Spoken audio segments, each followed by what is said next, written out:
الحمد للہ وحدہ والصلاة والسلام علی من لا نبی بعدہ اما بعد فاعوذ باللہ من الشیطان الرجیم بسم اللہ الرحمن الرحیم وَيَقُولُ الَّذِينَ كَفَرُوا لَوْلَا أُنزِلَ عَلَيْهِ آيَةٌ مِّن رَّبِّهِ قُلْ إِنَّ اللَّهَ يُضِلُّ مَن يَشَاءُ وَيَهْدِي إِلَيْهِ مَنْ أَنَابَ۔ صدق اللہ العظیم۔ آج ہم اپنے درس قرآن کا آغاز سورہ رعد کی آیت نمبر 27 سے کر رہے۔ اللہ تبارک و تعالی ارشاد فرماتے ہیں، اور کافروں نے کہا کہ اس پیغمبر پر اس کے رب کی طرف سے کوئی نشانی کیوں نہیں اتاری جاتی۔ کافر لوگ یہ کہتے تھے کہ نبی کریم صلی اللہ علیہ وسلم پر کوئی نشانی، کوئی آیت، کوئی معجزہ کیوں نہیں اتارا جاتا۔ اور یہ بات نہیں ہے کہ انہیں معجزات دکھائے نہ گئے ہوں، بلکہ انہیں معجزات دکھائے گئے جو معجزات مادی بھی تھے، اور ان میں سے بہت بڑا معجزہ، علمی معجزہ قرآن کریم کا معجزہ ہے، وہ بھی ان کے سامنے آیا، لیکن پھر بھی ایمان نہ لائے۔ اب سوال یہ ہے کہ حالانکہ نبی کریم صلی اللہ علیہ وسلم کی ذات ببرکات سے تو بہت سارے معجزات کا ظہور ہوا۔ نبی کریم صلی اللہ علیہ وسلم کی انگلیاں مبارک، ان سے پانی کے چشمے پھوٹے۔ نبی کریم صلی اللہ علیہ وسلم کے ہاتھ مبارک کے اندر کنکریوں نے کلمہ پڑھا، اور نبی کریم صلی اللہ علیہ وسلم نے اپنی انگلی مبارک چاند کی طرف اٹھائی تو چاند 2 ٹکڑے ہو گیا۔ اسی طرح نبی کریم صلی اللہ علیہ وسلم نے اپنے ہاتھ مبارک بکری کے تھنوں پر پھیرے، خشک تھے تو وہ دودھ سے بھر گئے۔ ایک جنگ کے موقع پر ایک صحابی کی آنکھ ضائع ہو گئی، باہر نکل آئی، نبی کریم صلی اللہ علیہ وسلم نے اپنے ہاتھ مبارک سے اس آنکھ کو اندر رکھ دیا تو وہ آنکھ ٹھیک ہو گئی اور روشنی پہلے سے بھی زیادہ ہو گئی۔ اور ایک مرتبہ نبی کریم صلی اللہ علیہ وسلم کے ایک صحابی آقا امام الانبیاء سرکار دو عالم صلی اللہ علیہ وسلم کے پاس سے رات کے وقت تشریف لے گئے، اندھیرا تھا۔ آقا نے انہیں ایک چھڑی دی، وہ چھڑی اس کے اندر روشنی پیدا ہو گئی، اس کے اندر سے جیسے لائٹ سے روشنی نکلتی ہے ویسے ہی روشنی نکلنے لگ گئی۔ تو بے شمار معجزات نبی کریم صلی اللہ علیہ وسلم کی طرف سے ان کا ظہور ہوا، لیکن کفار مکہ جن معجزات کا مطالبہ کر رہے تھے وہ یہ کہہ رہے تھے کہ جس طرح حضرت موسیٰ علیہ السلام عصا پھینکتے تھے تو وہ اژدہا بن جاتا تھا، ایسا معجزہ کیوں نہیں دکھایا جاتا؟ حضرت موسیٰ علیہ السلام کو جو عصا کا معجزہ دیا گیا، وہ پتھر کے اوپر مارتے تھے تو اس سے پانی کے چشمے پھوٹ پڑتے تھے، ایسا معجزہ دکھائیں۔ یا حضرت صالح علیہ السلام کو جیسے گابن اونٹنی دی گئی اور اس نے بچہ دیا، تو ایسا معجزہ ہمیں کیوں نہیں دکھاتے؟ تو کفار مکہ ایسے معجزات کا مطالبہ کر رہے تھے، وگرنہ ایسی بات نہیں ہے کہ ان کے سامنے معجزات آئے نہ ہوں۔ معجزات کا آقا امام الانبیاء سرکار دو عالم صلی اللہ علیہ وسلم سے ظہور ہوا، اور انہوں نے معجزات دیکھے، مادی معجزات بھی تھے۔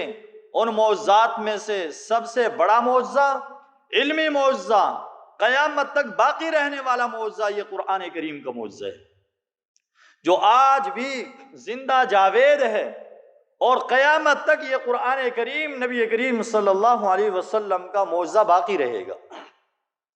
تو نبی کریم صلی اللہ علیہ وسلم سے یہ مختلف معجزات کے مطالبے کرتے تھے، کہتے تھے کہ اس پیغمبر پر اس کے رب کی طرف سے کوئی نشانی کیوں نہیں اتاری جاتی، یعنی جیسے پہلے نبیوں کو دی گئی ویسی ہی کیوں نہیں دی گئی؟ تو فرمایا اصل بات یہ ہے کہ ان لوگوں نے ان معجزات کے دیکھ لینے کے بعد بھی ایمان نہیں لانا۔ جنہوں نے ماننا تھا انہوں نے کوئی معجزات کا مطالبہ نہیں کیا، معجزات نہیں دیکھے، بغیر معجزات کے دیکھنے کے ایمان لے آئے۔ فرمایا قل ان اللہ یضل من یشاء ویہدی الیہ من اناب، آپ فرما دیجئے بے شک اللہ جس کو چاہتے ہیں گمراہ کرتے ہیں اور اپنی راہ پر لاتے ہیں اس کو جو اس کی طرف رجوع ہوتا ہے۔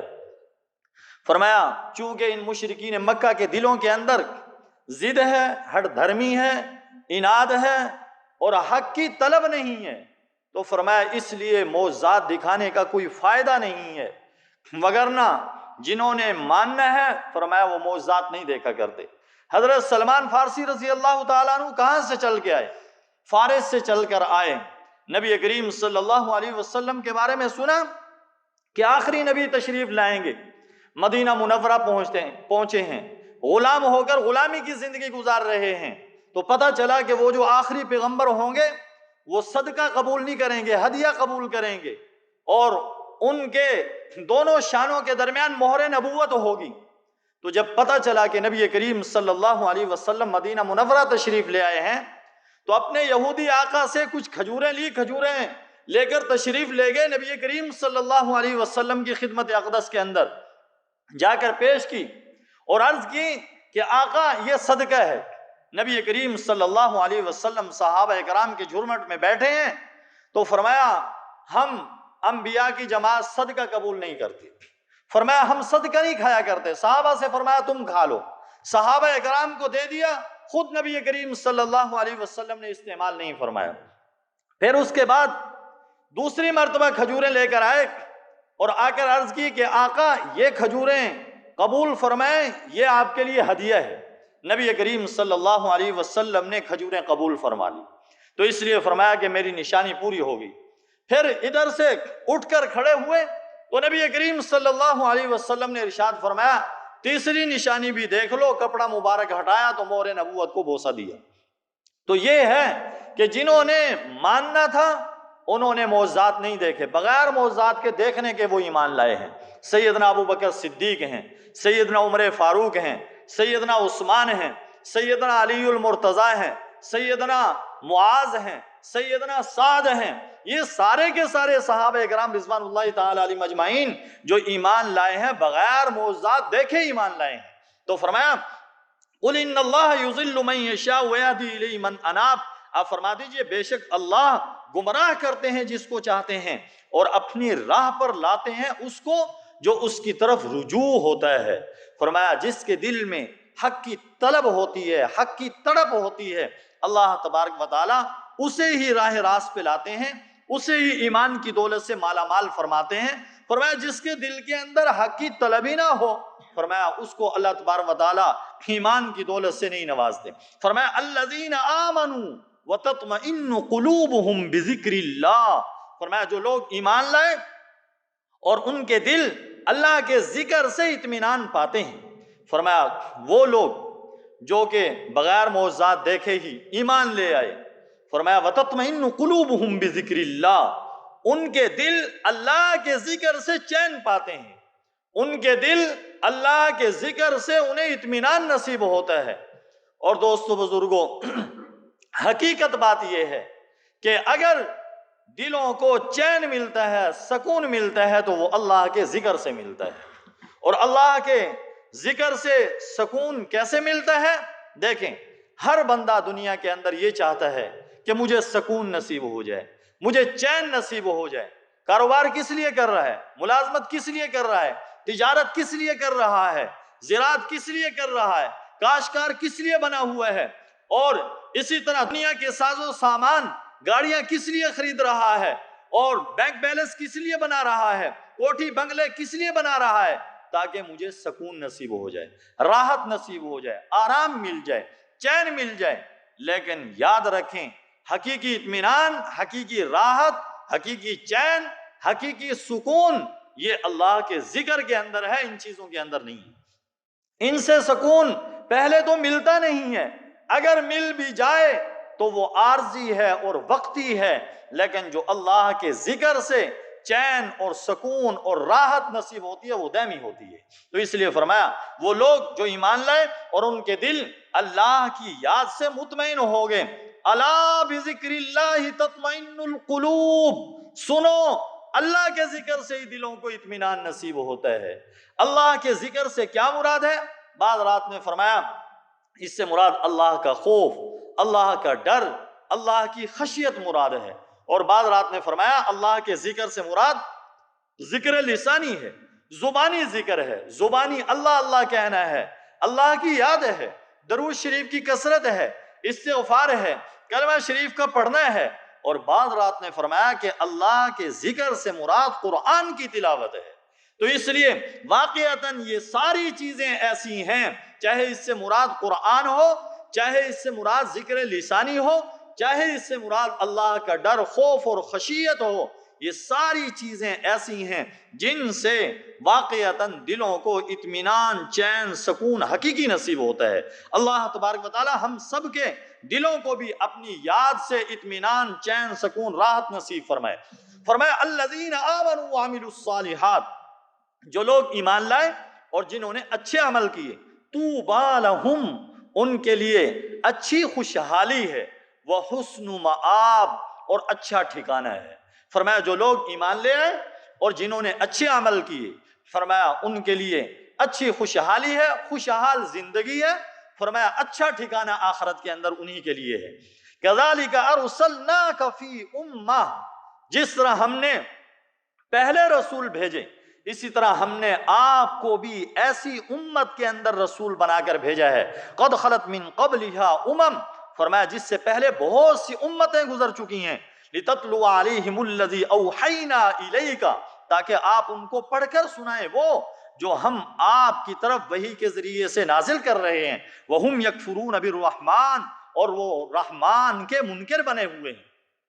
اللہ تبارک و تعالی اس آیت مبارکہ کے اندر ارشاد فرما رہے ہیں، اے پیغمبر آپ بھی کوئی ایسا نہیں ہے کہ انوکھے نبی ہوں، پہلے نبی نہ آئے ہوں، ایسی بات نہیں ہے، اور فرمایا آپ جو مقصد لے کر آئے ہیں یہ نہیں کہ آپ جو پروگرام لے کر آئے ہیں یہ کوئی نیا پروگرام ہو، فرمایا نہیں، رسول اور نبی پہلے بھی آئے ہیں، آپ بھی اسی سلسلے کی ایک کڑی ہیں، آپ بھی انبیاء علیہ السلام کی جماعت میں سے ہیں، جیسے پہلے نبی آئے آپ بھی ویسے ہی اللہ کے نبی، آپ بھی ویسے ہی اللہ کے رسول، جیسے پہلے نبیوں کا جو پروگرام تھا، پہلے نبیوں کا جو مقصد تھا، فرمایا وہ کیا تھا؟ وہ یہ تھا کہ اللہ کی کتاب کی تلاوت کرنا اور اس کتاب کے ذریعے سے دلوں کی صفائی کرنا، دلوں کا تزکیہ کرنا، دلوں کا پاک کرنا۔ فرمایا آپ کا مقصد، آپ کا پروگرام بھی یہی ہے کہ آپ بھی اللہ کی کتاب کی تلاوت کریں، اور فرمایا تلاوت کرنے کے بعد لوگوں کے دلوں کو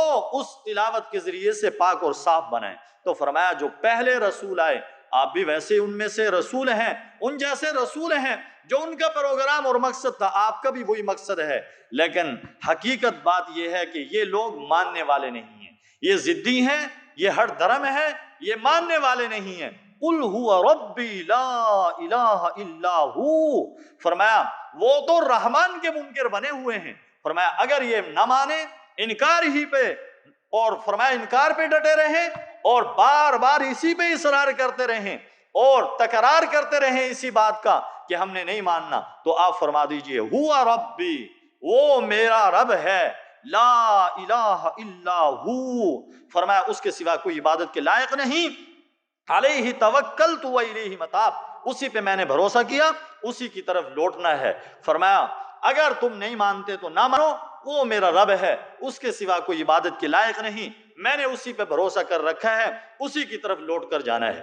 وَلَوْ أَنَّ قُرْآنًا سُيِّرَتْ بِهِ الْجِبَالُ أَوْ قُطِّعَتْ بِهِ الْأَرْضُ أَوْ كُلِّمَ بِهِ الْمَوْتَى، فرمایا بے شک اگر قرآن ایسا ہوتا جس کے ذریعے سے پہاڑوں کو ہٹا دیا جاتا، پہاڑوں کو چلا دیا جاتا، او قطعت بہ الارض، یا اس کے ذریعے سے زمین کو قطع کیا جاتا، زمین کی مسافت طے کر دی جاتی، او کلم بہ الموتى، یا اس کے ذریعے سے مردوں سے باتیں کی جاتی۔ فرمایا اگر ایسا بھی ہوتا کہ قرآن پڑھ کے، فرمایا اس کے پڑھنے سے، پھونک مارنے سے، فرمایا پہاڑ چل پڑتے، یا فرمایا ایسا قرآن ہوتا جس کے ذریعے سے زمین کی مسافت کو کاٹ دیا جاتا، یعنی ہفتوں کا سفر گھنٹوں کے اندر طے ہو جاتا۔ فرمایا یا قرآن کریم ایسا ہوتا جس کو پڑھا جاتا، اس کی وجہ سے قبروں سے مردے اٹھ جاتے اور ان سے باتیں کی جاتی۔ فرمایا اگر ایسا بھی ہوتا، یہ ایسے ضدی ہیں، ایسے ہٹ دھرم ہیں، فرمایا پھر بھی انہوں نے قرآن کو نہیں ماننا تھا، پھر بھی انہوں نے پیغمبر علیہ السلام کو نہیں ماننا تھا، فرمایا پھر بھی آپ پر انہوں نے ایمان نہیں لانا تھا۔ فرمایا ان کو جتنے بھی معجزات دکھا دیے جائیں، ان کے مطالبات کو پورا کر دیا جائے، یہ ماننے والے نہیں ہیں، کیونکہ نبی کریم صلی اللہ علیہ وسلم کے دل کے اندر یہ بات آئی کہ جن معجزات کا، جن نشانیوں کا یہ مطالبہ کر رہے ہیں، یہ دکھا دی جائیں تو شاید یہ ایمان لے آئیں۔ تو اللہ فرما رہے ہیں اے پیغمبر آپ یہ بات ذہن میں نہ رکھیں، اگر قرآن ایسا ہوتا جس سے پہاڑ بھی چل پڑتے، قرآن ایسا ہوتا جس سے زمین کی مسافت کو کاٹ کے رکھ دیا جاتا، یا قرآن ایسا ہوتا کہ مردے اٹھ کے بھی باتیں کرتے، فرمایا پھر بھی یہ ماننے والے نہیں تھے، پھر بھی یہ کہتے ہمیں محسوس ہو رہا ہے کہ پہاڑ چل رہا ہے، وگرنہ پہاڑ چل نہیں رہا۔ یہ کہتے ہیں ہمیں ویسے ہی معلوم ہوتا ہے کہ آدمی اوپر اڑا ہوا جا رہا ہے، ویسے اڑا ہوا نہیں جا رہا۔ ویسے کہتے کہ ہمیں یوں لگتا ہے کہ مردہ باتیں کر رہا ہے، حقیقت میں مردہ باتیں نہیں کر رہا۔ فرمایا پھر بھی ان کو شک ہی رہتا، پھر بھی چین ان کو نصیب نہ ہوتا، پھر بھی یہ ایمان لانے والے نہیں تھے۔ لیکن یاد رکھیں اس کے برعکس جن لوگوں نے قرآن پہ ایمان لائے، جو لوگ پیغمبر علیہ السلام پہ ایمان لائے، جن لوگوں نے قرآن کو مانا، جن لوگوں نے پیغمبر علیہ السلام کو مانا، انہوں نے، ان کے دلوں کے اندر ایسا انقلاب آیا۔ پہاڑوں کا چلنا کیا چیز ہوتی ہے، زمین کا کاٹا جانا کیا چیز ہوتی ہے، مردوں کا باتیں کرنا کیا چیز ہوتی ہے، بلکہ ان کے دلوں کو قرآن نے بدل کے رکھ دیا، ان کے دلوں کو پیغمبر علیہ السلام کے فرمان نے بدل کے رکھ دیا۔ پہاڑ تو چلتے ہی رہتے ہیں، زمین کی مسافت تو طے ہوتی ہی رہتی ہے، مردے تو باتیں کرتے ہی رہتے ہیں، لیکن جن پر قرآن اترا اور پیغمبر علیہ السلام ان پر جو ایمان لانے والے تھے، ان کے جو دل بدلے، فرمایا وہ پہاڑوں سے کے چلنے سے بھی زیادہ انقلاب تھا، وہ زمین کی مسافت قطع کرنے سے بھی زیادہ انقلاب تھا، وہ مردوں کے باتیں کرنے سے بھی بڑا انقلاب تھا۔ فرمایا بل للہ الامر جمیعا، بلکہ سارا کا سارا معاملہ اللہ کے قبضے میں ہے۔ یعنی یہ نہ سمجھیں کہ اللہ تبارک و تعالیٰ ان معجزات کے دکھانے سے فرمایا عاجز ہے، فرمایا نہیں، اللہ ان معجزات کے دکھانے پہ قادر ہے۔ فرمایا اگر اللہ تبارک و تعالیٰ ان معجزات کو دکھا دیتے، فرمایا دکھائے اس لیے نہیں ہے کہ انہوں نے ماننا نہیں۔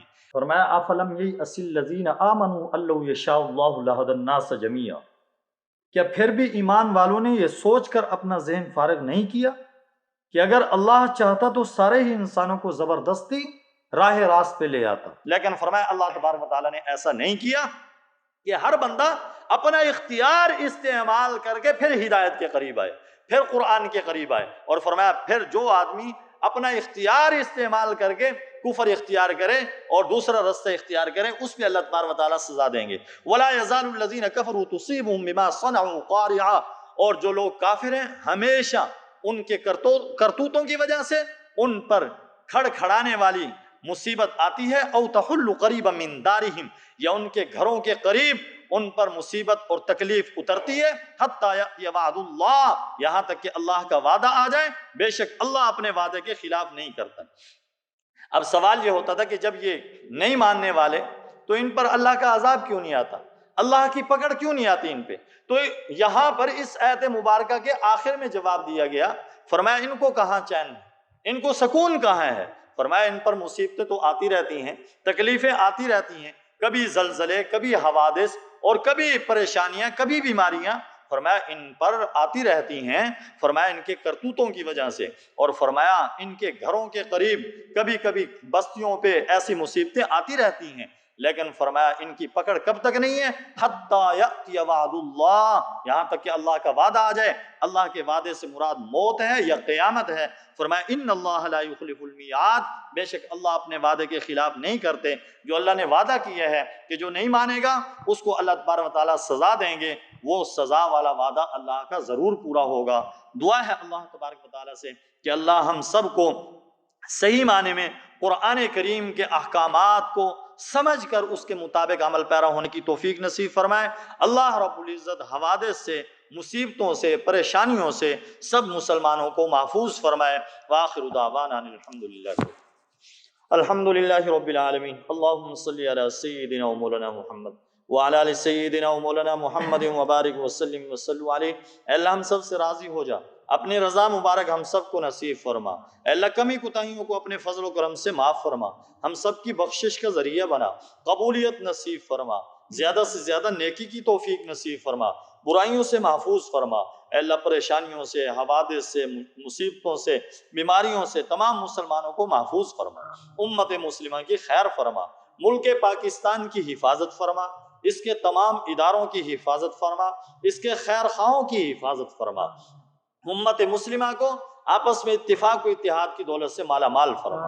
وصلی اللہ تعالی علی خیر خلقہ محمد وعلی آلہ واصحابہ واہل بیتہ اجمعین، آمین آمین برحمتک۔ جزاکم اللہ۔